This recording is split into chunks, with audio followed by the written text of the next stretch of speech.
This episode of Greenhouse Grower to Grower is brought to you by Westbrook Greenhouse Systems. Westbrook is a North American leader for greenhouse structures, heating, curtains, benches, and installation. Their track record of retaining long term employees means that you can trust them with your next greenhouse project. Whether you need a freestanding, gutter vent, peak vent, open roof, glass, or poly house, Westbrook has a solution for you. You can find them online at westbrooksystems.com, follow them on LinkedIn, or visit their booth at Mance, TPIE, Cultivate, TNLA, or the Canadian Greenhouse Conference. Welcome to Greenhouse Grower to Grower, the podcast where we talk to growers from across the greenhouse industry about market trends, innovation, their biggest challenges and opportunities, and more. I'm Brian Sparks, editor of Greenhouse Grower. This is the 50th episode of the Greenhouse Grower to Grower podcast, and in recognition of that milestone, we want to share some of our favorite insights and perspectives from the conversations we've had since launching this podcast. As a reminder, you can find our entire backlog of episodes in your podcast feed or on greenhousegrower.com. I want to start with the episode that led to Greenhouse Grower winning a regional bronze award for Best Podcast last month from the American Society of Business Publication Editors. It's from a conversation with Lauren Kirchner of Spring Creek Growers in Waller, Texas. In that episode, we talked about Lauren's path into, out of, and back into horticulture, and how Spring Creek Growers recovered from a major storm last year. In this clip, Lauren talks about how Spring Creek successfully implemented an ownership transition.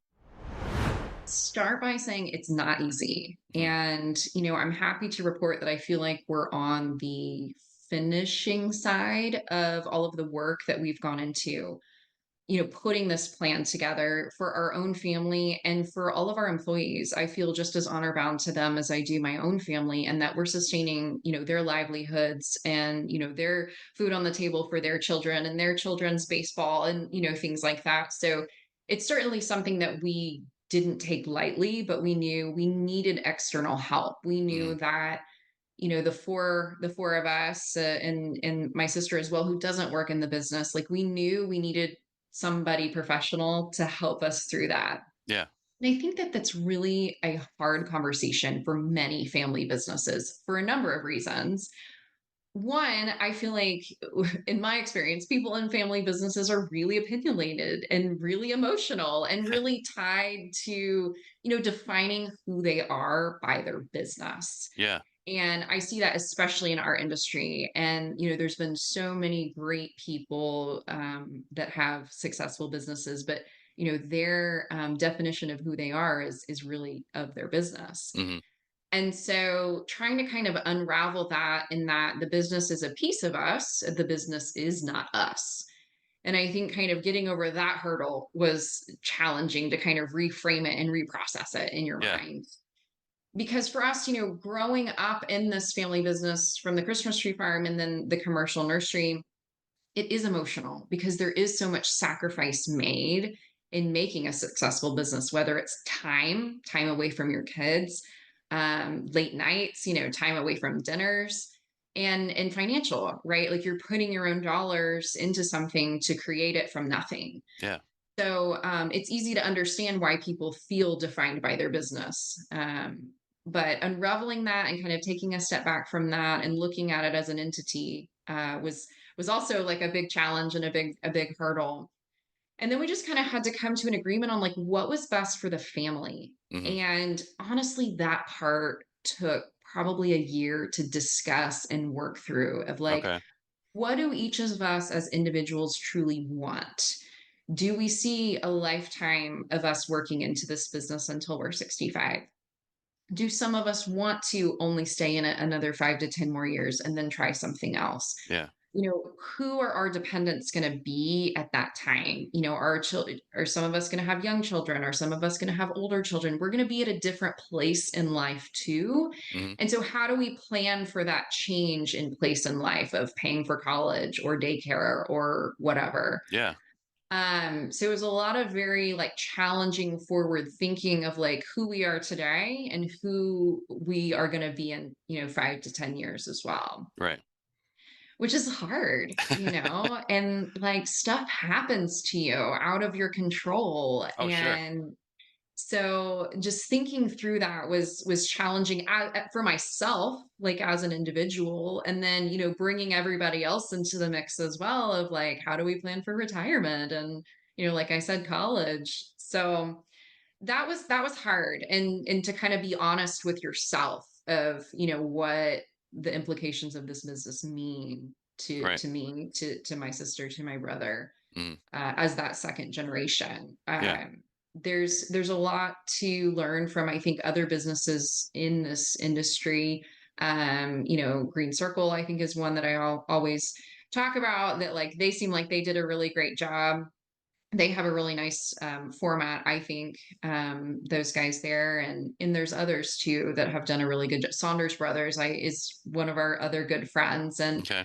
I think they've done a really good job at family planning too. But I think everybody will always tell you like it's never over, right? It's always kind of a work in process. But I think what we just went through was kind of the hardest part of starting the conversation and talking about things, non-emotionally, and kind of doing more fact-based, and doing what's best for the family and for the staff that we have.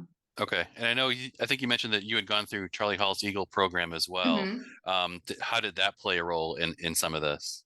That definitely played a role in terms of how my brother and I were able to kind of look at ourselves as business partners and a brother sister team, Hmm. instead of just brother sister. And at that time, gosh, it was 5, maybe 6 years ago since we took that course, and we took it together, and that was Charlie's recommendation. He's the best. Thank you, Yeah. Charlie, for all your help.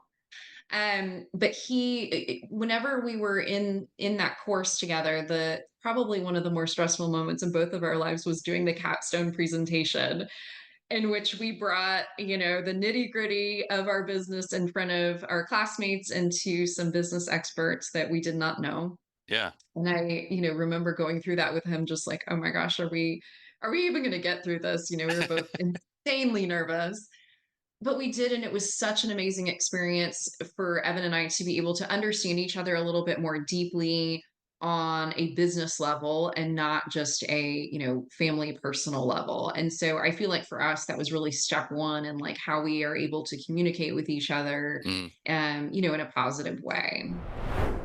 Our next clip comes from my conversation with Aaron Phillips of Walters Gardens. Aaron was part of a panel discussion at Cultivate 24 on smart technology adoption. And in our conversation, we talked about how he perceives the potential of artificial intelligence in horticulture. We're just getting into it, and really, it was funny. I've been getting into it personally in my role, and there was we do the manager meetings, every Thursday, and at one point I proposed it as an agenda item and said, hey, this whole AI thing. Let me know if anybody's interested. We can talk about how to use some of these chat tools that are out there, Hmm. and it was crickets. It was nobody was really interested. So I was like, okay, well, I'll take this on for a while, play around with it, and see what I can come up with, right? Yeah. So I've been kind of updating the group. I'm working a lot more with our IT group, which is Hmm. great.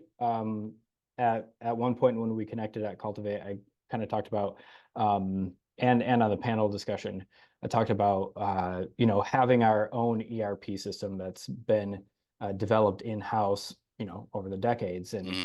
okay, well, that puts us in a really unique position, because we're not relying on outside suppliers for an ERP system where Hmm. then they have all the data. We have our own data, but then it's kind of a catch-22, because then if anything is going to happen with that data, it's kind of on us to do something about it, right? Sure.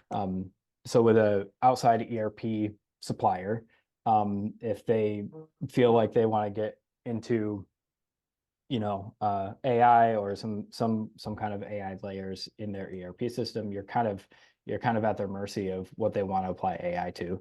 Hmm. And we're just kind of, you know we know what's out there. We know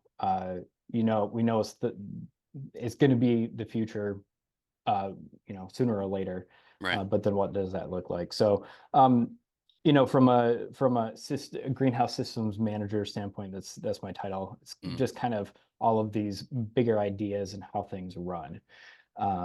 So I've been playing around with chatbots and what they can do, and keeping up with some of the new updates. And with some of these too, the ones that are promising, really just pay for the subscription. I Hmm. was getting frustrated because like every day I was hitting my limit, and I was like, man, I was like right in the middle of this. I was really getting going, and it's like, oh, bam, I'm cut off at 2 p.m. And I got to wait until tomorrow. I was like, oh, Yeah. shoot. Um, one that I like using right now is Claude 3.5 Sonnet. Hmm. I actually like that one quite a bit. I'm a very visual person, and AI is very language based. Sure. So, how do you bridge that gap? Well, the cool thing about Claude 3.5 is that once you get to the point where it can actually write code for you, and then in its artifact window, it can actually visualize that code, Okay. and that's really some pretty spectacular stuff, right? And again, this is not within WG at all. It's really just playing around with either a free version or a cheap basic version subscription, Yeah. and it's pretty cool stuff. So part of my role again is we have this ERP system where I'm going through this documentation process. I kind of like to think like I'm the bridge between all of the processes that happen in the greenhouse Hmm. and how they interact with that ERP system, and our IT guys that are in the background, writing the code and running everything. Right. It's like how do you link something as organic as a growing plant to code in the background to plan production, right? Yeah. And then how do we use these different reports and all this kind of stuff. So uh, I'm I'm going through that process right now. And Okay. one thing that had been mentioned at Cultivate, and it's really getting this uh, um, tribal knowledge out of the heads of the people that have been working here for a while, and Sure. getting it into an SOP, putting all those SOPs into one place, and then saying, okay, uh, how can we do this better? So um, to give you an example of Hmm. how these two things come together is I was talking with some inventory managers, and they have a process that they do, and each person does it a little differently. They manage their certain inventory a little differently, and Yeah. I asked them to each write an SOP. Okay, cool. Now I have something. So what I did was I uploaded those SOPs into Claude, and it said, okay, this is what's going on. These are two SOPs. This is what it's trying to do. Can you summarize these SOPs into one document, take out duplicate information, and then color code based on where it's coming from? So Okay. this guy color it green, this guy color it red, and if they both have the information, color it yellow. Okay. And uh, it's called uh, it's called zero shot prompt engineering, which is really cool. It's like if you get it the first time when you put your prompt in and it kicks out exactly what you want, is like it nailed it. So Oh, it gave nice. it gave me an SOP that's color coded.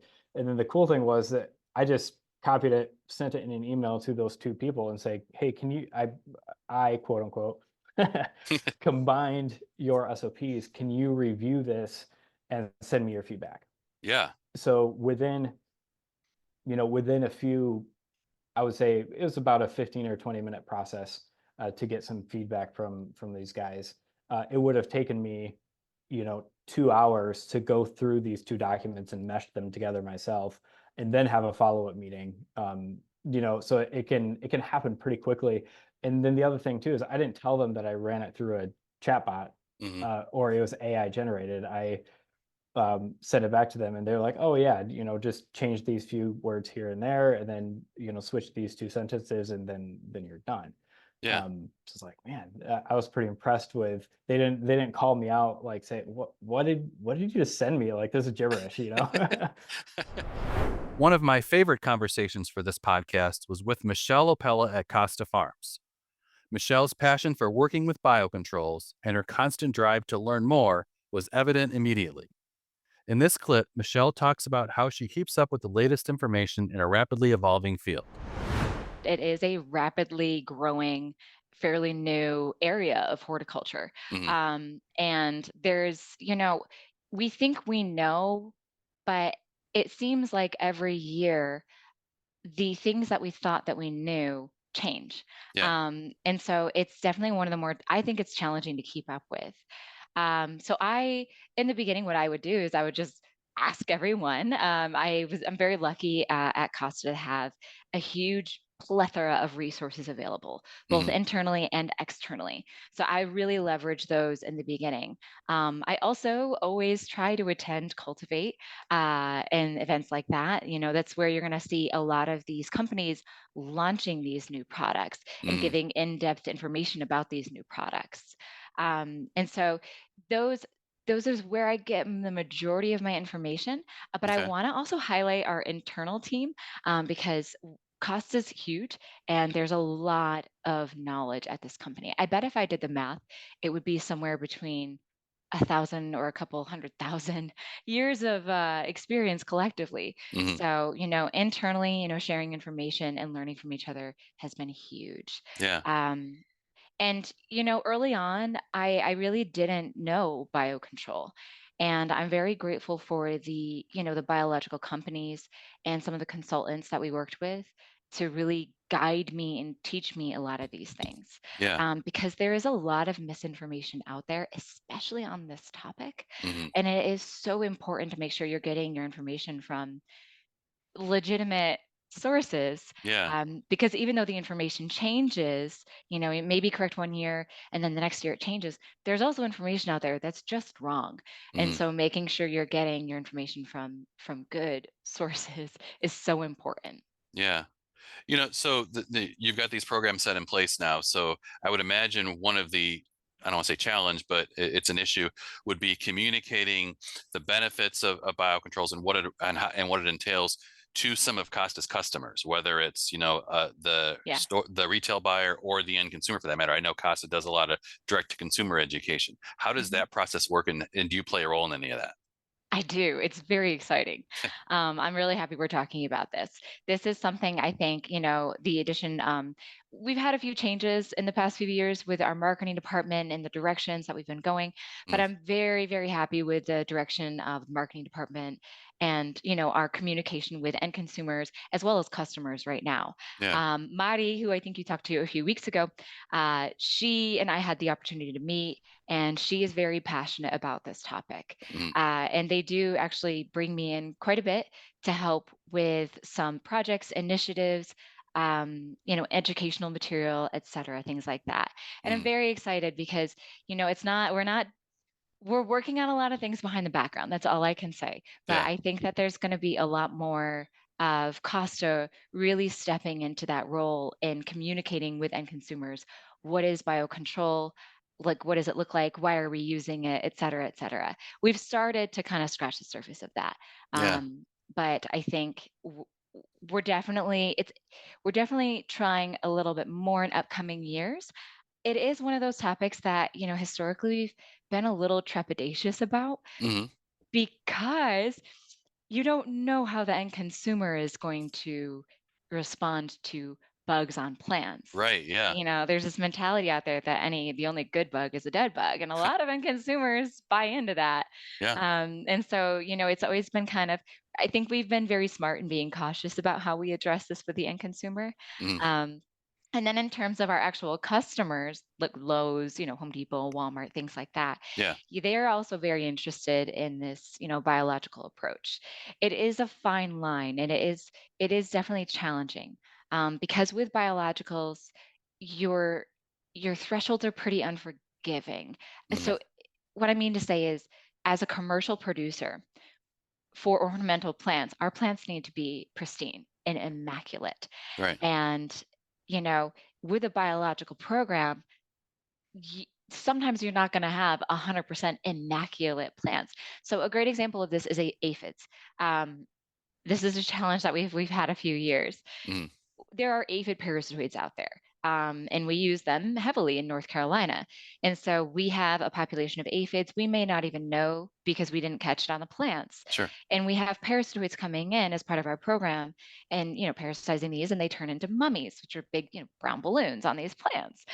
And we see it as a good thing. But, when it goes to the stores, they may not want to see that. And Yeah. it's always been kind of this dance of, having some on there, but not too much, and then explaining what they are, working with the Lowe's sales team. I've had the opportunity to talk to a few of the teams at Lowe's and kind of go over what are these things, what do they mean, what are we Sure. doing, and really kind of just educating across the board. So it is, but it is a fine dance, right? Mhm. So I think that there's more to come, and I'm very excited about it. But I think, our strategy has to be very good. And I think that the team is doing a very good job with making sure everything is in place and communicated correctly. Yeah. So when you look across the industry then, and I know some of our surveys that we do have kind of bared some of this out, certainly the use of biologicals is increasing in this industry and continues to increase. But, there are still some who haven't gone down this road yet. Mhm. What advice do you have for them? I mean, what would it take to get them to take this next step and really see the benefits of what a biological program can bring to their business? Well, come to my talk. Uh, I get this question a lot, and it honestly does change sometimes how I respond, because, as always, things are constantly in flux. But there have been three things that I've pretty much consistently stuck with that I think would be valuable for someone coming into biocontrol. Hmm. Um, First and foremost, your if you have a pyramid, the base of that pyramid, your base of your program, scouting, scouting, scouting, scouting, scouting. Mm. Making sure that you have a scouting team in place, processes for scouting, and that your team is well trained in both identifying the insects as well as the biologicals. This is so important for so many reasons. Reason number one, obviously, is if you're doing a bio program, you want to know how it's doing. You need to know how it's doing in real time. Sure. So you're not going to get that information by looking at, just going out and standing and looking at the crop. These are microorganisms, like macro, but micro. They're very small organisms. You need a team to go in there and search for these pests and search for these bios to Right. know if it's working. So obviously, you want to have them well trained before you start implementing this, just to know, is it working? Is it going off the rails? Do I need to adjust a little bit here? Maybe I can scale back a little bit there. So that is obviously very important when it comes to scouting. Mm. But another thing people don't think about is I think a lot of people go into bio programs just like both feet first. They just jump right in. And I would be very cautious to do that. Sure. First of all, because a lot can go wrong. These are living organisms, and you're playing around with a lot of money. Second of all, do you even need to do that? Like, do Mm. you need to buy um, things for whitefly if you don't have whitefly at a certain Sure. time of year? So I think, something we don't talk about a lot with the bio program and scouting is getting scouting going before you implement a program and while you're implementing it, to know, when do I need to release things and for what? Right. Do I have Bemisia whitefly? Do I have greenhouse whitefly? Really getting granular with that is going to help you save money. It's going to help your program be more successful. You can't take a big blanket approach and just throw everything, throw the kitchen sink at it. But I think you're going to get very frustrated. You're going to spend more money than you need to. And you may not even see it work because you may be targeting the wrong species. Right. So scouting is very, very important. They are the foundation of the program. Okay. Um, and then when you do get scouting and when you start introducing biologicals, a lot of what I've seen and heard, unfortunately, is unless you're at a brand new greenhouse, right? Mm. You're a brand new greenhouse, you're just starting, odds are there's some chemical residue. in Mm. your facility somewhere, and taking a very hard look at what you were spraying for the last 1 year, at the bare minimum, and really looking at those chemicals and then comparing it to some compatibility guides. When I first started, those compatibility guides online for biologicals and chemicals were my Bible. I refer to them so much because it's complex. You would think that fungicides are safe, but maybe it's not, and you would think that a fertilizer would be fine, but if you're talking about nematodes, it's not fine. Right. So there's a lot of nuances, and understanding your past chemical applications and understanding what impact those have and any future applications, what impacts they have, is very important. So there's a few online. The bio companies have been really, really good about doing these compatibility guides for their products. Sure. Two that come to mind are Coper. BioBest is another good one. I think BioLine has one as well, but Mhm. you could just do a Google search. They make it available to everybody. Mhm. So getting really familiar with those. And, if you are doing your due diligence and your program still isn't working and you're using the right beneficial for the right problem, you may want to look at doing residue testing on your plants. Okay. And even though you haven't sprayed it, it could still be there.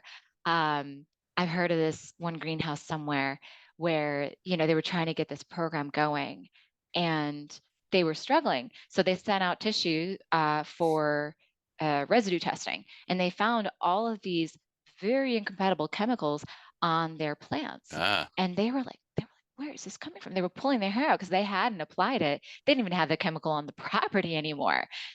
But what happens is it's not always what you're spraying. It could be in your environment. So in the Yeah. case of this greenhouse, it was actually in their fans.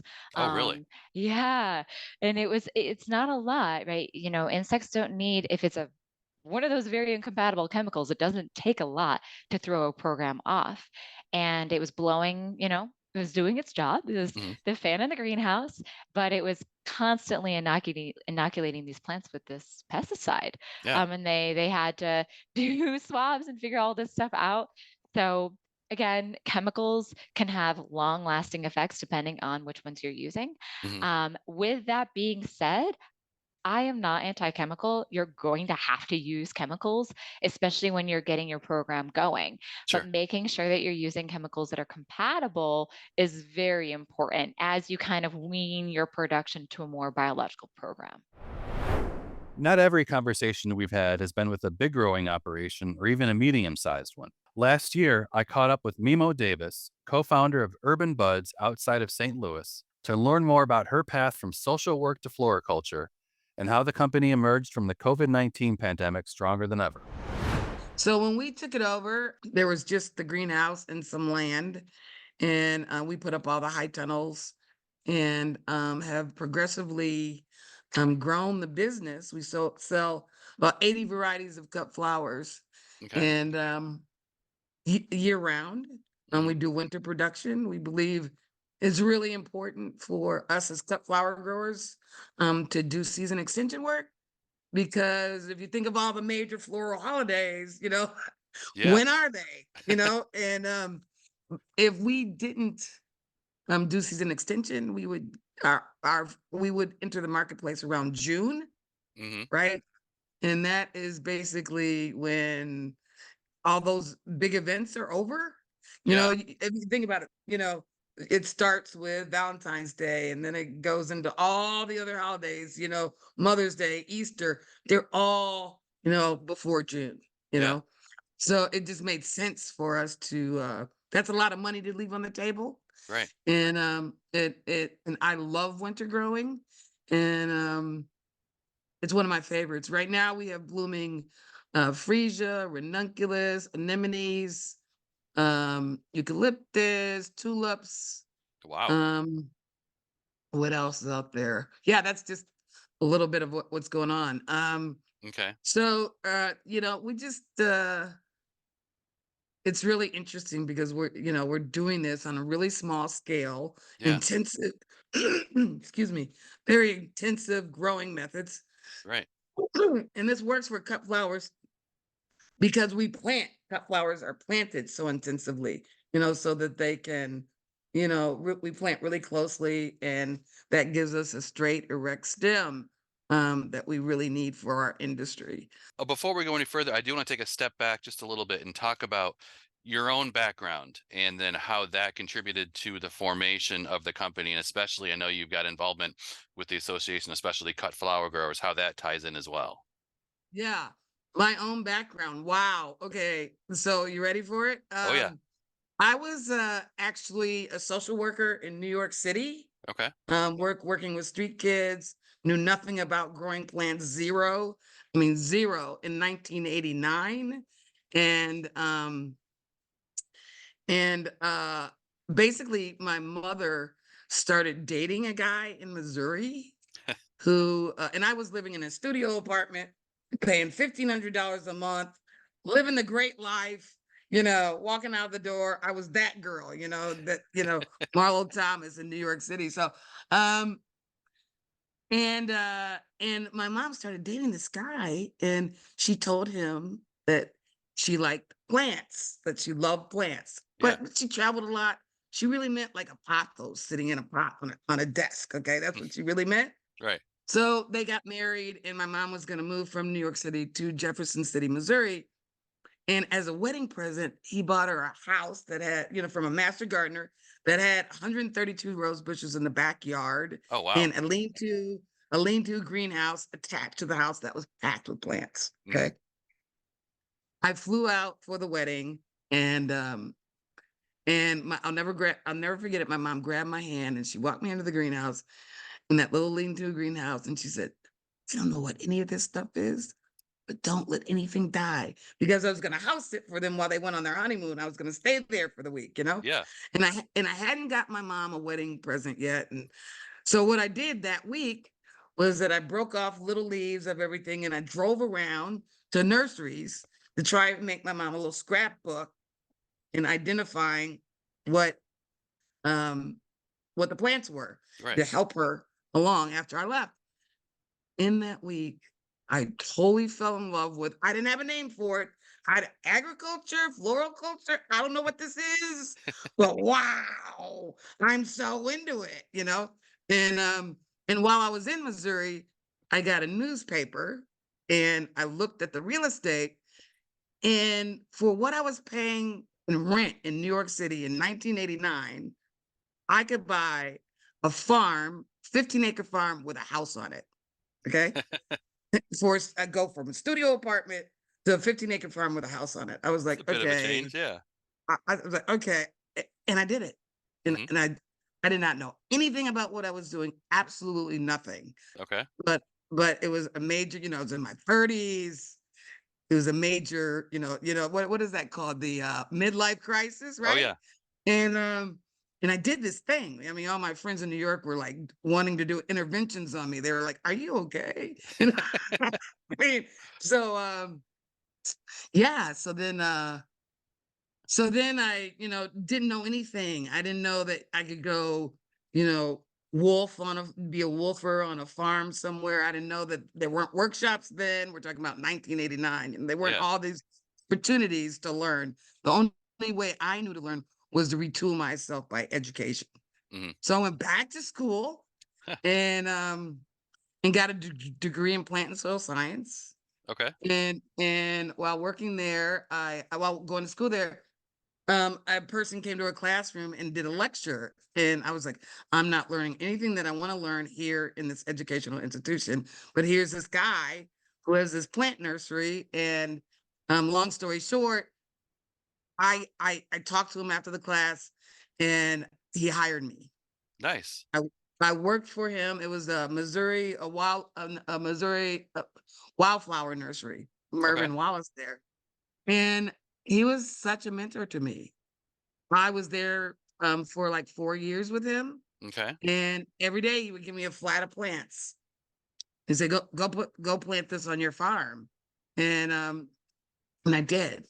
And so 4 years later, I was doing this stuff like making little bouquets for friends' birthdays, um, and just making bouquets for friends, no big deal. Right. And then in the 5th year, I drove up Merv's driveway, and he was like, "You know what?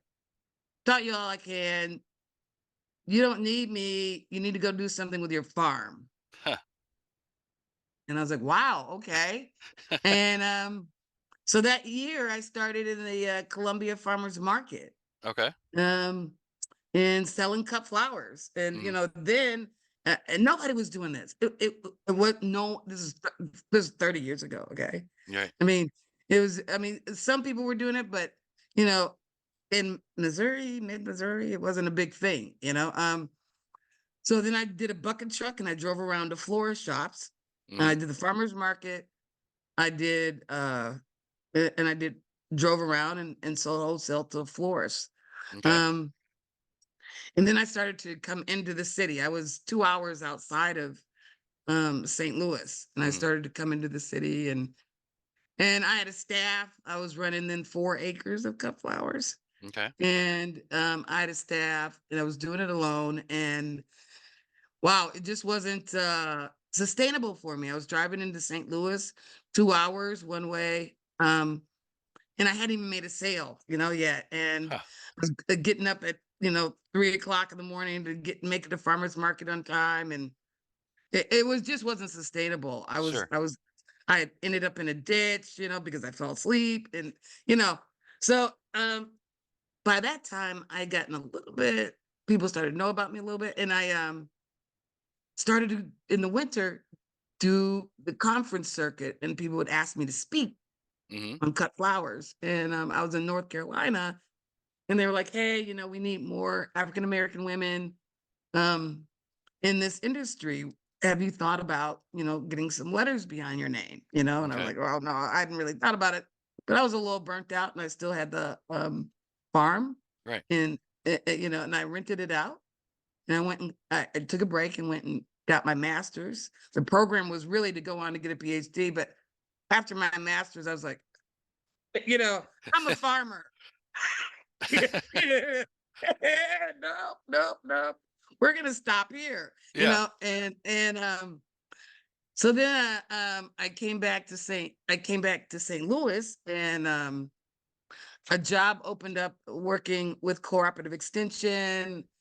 I got this job working in the urban core as a specialist, an urban ag specialist, Yeah.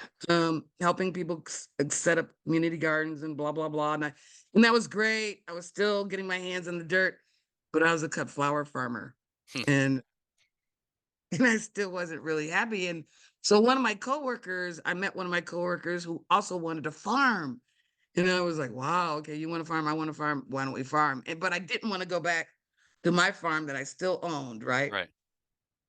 And through her work in extension, someone called and said, "Hey, there's this old greenhouse in the city. It's been dilapidated, condemned. Do you know anybody who wants to buy it?"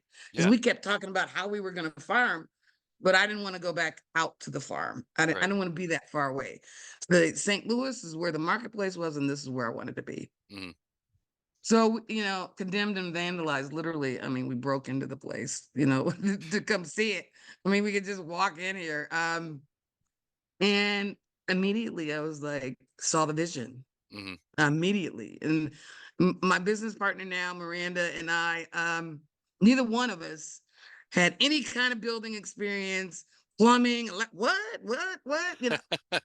We knew nothing about what we were doing. Right. And we took a huge leap of faith and said, we're going to learn.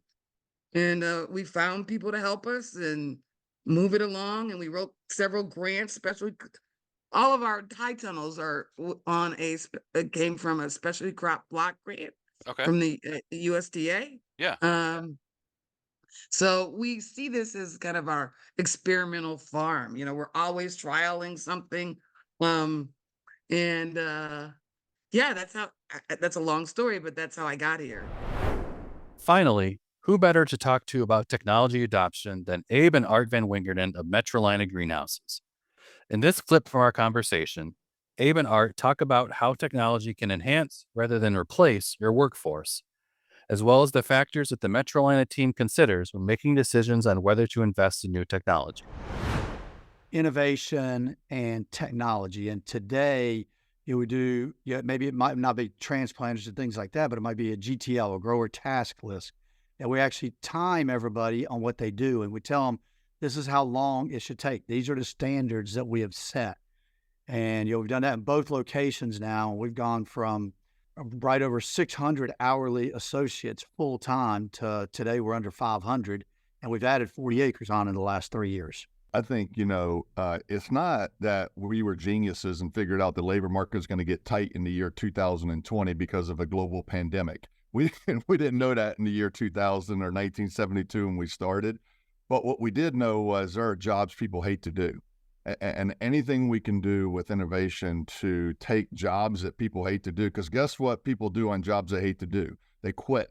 And that quit and that lack of retention makes it very difficult to run a going enterprise. And so for us, our ability to retain good employees is predicated on their belief that we want to eliminate jobs that people hate to do.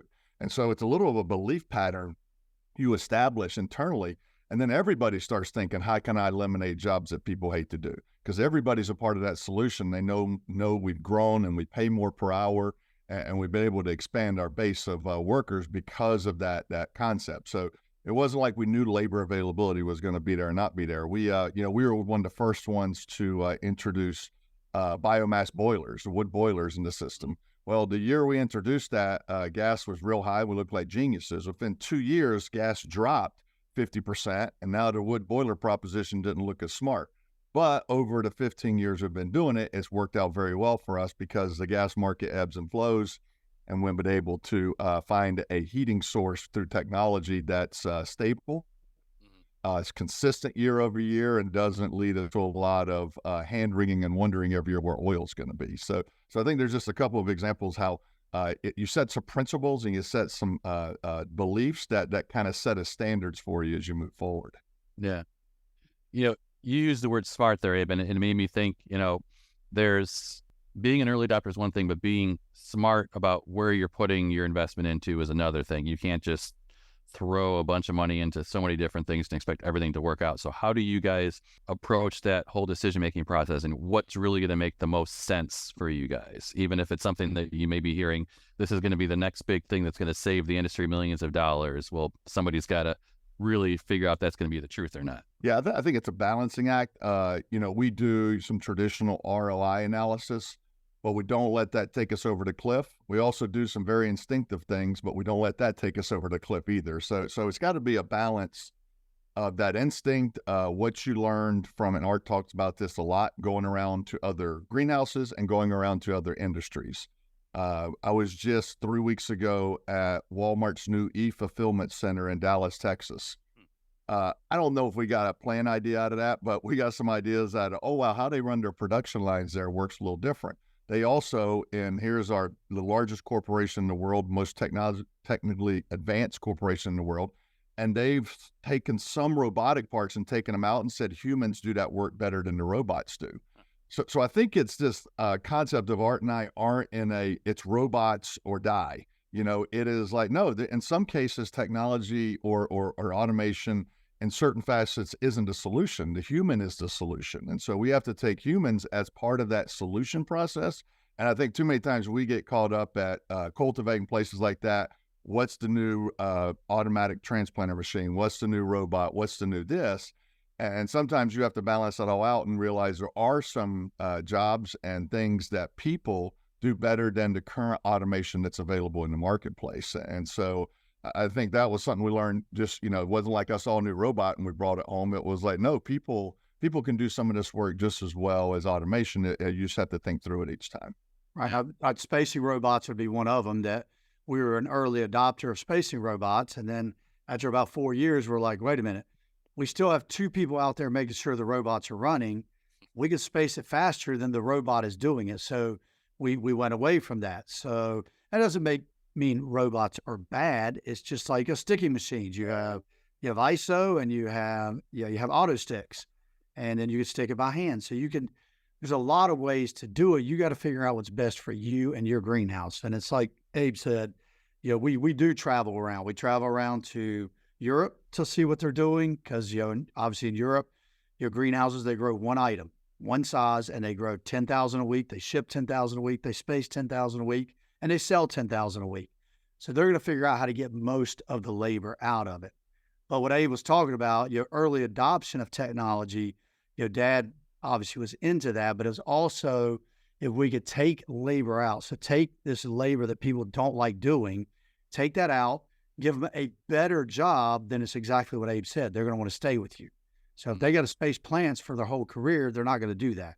But if we figure out a way to do it better and they see that, then they're going to say, hey, that's a place that I want to work because I can make more money there. I can make a good living for my family, but it's also something I enjoy doing. Because in the end, yes, we all work for money. We all do, but you got to enjoy what you're doing. If you don't enjoy it, you're not going to find success in it or fulfillment. Yeah. So, there's technology that we know that a lot of growers are always looking for, what's the next thing, what's the next innovation? It's anything from transplanting to sticking technology to lighting systems. There's also, coming down the road, data and AI tools and, things that, I don't know if this industry yet has a full grasp on, how exactly could this benefit us? What are some of the things that you guys are looking at long-term that may not be here yet, but you guys are saying to yourselves, okay, 5-10 years down the road, we need to make sure that if we're not using this, that we've got a good familiarity with how it could potentially benefit what we do? Yeah, I think that, people use and throw around the word AI very loosely. AI is a word like technology. It means a lot of different things to a lot of different people. So even within AI, you have the generative part of AI where people say, hey, build me the newest plant, and here comes ChatGPT and it does its thing. The main part of AI for us is around the predictive analytics. It's taking data from years of doing things and saying, hey, the last 10 times we did this, here's the solution. 9 times out of 10, that was the right solution. So why do we have to hopefully assume that Art or Abe's going to remember that solution every year and tell us again? So how do we become more predictive in how we do things with data? And it's not cool and sexy like a new transplanter is on the show floor. It's going to be a TV screen and a laptop. And so you're like, it's harder to see. But I think that ability to do predictive analytics is just a huge part of what we do, both in the data from our sales, which is a big part of how we all started this, but also in the repetitiveness of tasks that we have in the enterprise. And so, I think, hey, the last 10 times it was 72 and sunny, it took 6 weeks to propagate this in patient. Well, the next time it's 72 and sunny, we might want to go ahead and apply 6 weeks as the number. And too many times we're counting Joe or Bob or Sarah to remember that and have that tribal knowledge. And so we're trying to take all this tribal knowledge, put it into a predictive analytics data set and make it something that's repetitive. And we can go off and work on the innovation, because most innovation doesn't happen because people don't have time to work on it, because you're worried so much about the day-to-day and you're hand-wringing over a decision that's probably, as Art calls it, 95% of the time every year we're doing the same 100 tasks. Is that rinse repeatability? But we wring our hands and overthink stuff, and technology could give us that answer because we've given that answer to the machine, and the machine then spits back that information. So I think that's a big piece. And we tell our team, you're not going to get replaced by AI. You're going to get replaced by someone who knows how to do AI. So learn how to do this, and learn it's just coming. And we have to be a part of it, and you need to learn those skill sets if you want to remain a viable part of the enterprise. Yeah, and I would agree with that. I was actually going to use the 95% rinse and repeat. Abe knows all my lines, but because that's what it is. So much of our work is just the same thing over and over again. We do a count of the greenhouse every week. Sounds a little dumb, but we physically count it, and we've had that running for 7 years, and it's amazing how close it is year over year over year over year. The same percentage fullness, every time. And we just got to make sure, we are still looking for those tasks that people don't like doing and figure out how to automate those. And it's like Abe said, a lot of this is not automation and tasks, because I would love to have an automatic labeling machine, automatic tagging machine. So it puts tags in the slots of a pot. Sounds easy, but then we change the tags every year. So it's not as easy as it looks. And then to put 12 tags in a pint tray when we're running 10,000 an hour through it, well, you got to have 4 of those machines in. Well, then it's really not worth it. So that's the things. And you got to make sure, or we got to find what a farmer has. He has a combine that he uses 4 weeks a year. But if he doesn't have that, he can't make the business work. And we got to make sure we're out in front of those things and seeing what is out there to do. The next transplanter we get will be a vision transplanter that looks at every plug before we plant it. So when it comes out of the machine, it's 100% full. That'll save 4 people on every line. But we're going to try one, see how it works, and make sure it works for us the way that it's supposed to. Thanks for joining us. You can learn more at greenhousegrower.com. Please subscribe to this podcast wherever you listen, and please leave us a rating as it helps other podcast listeners find the show.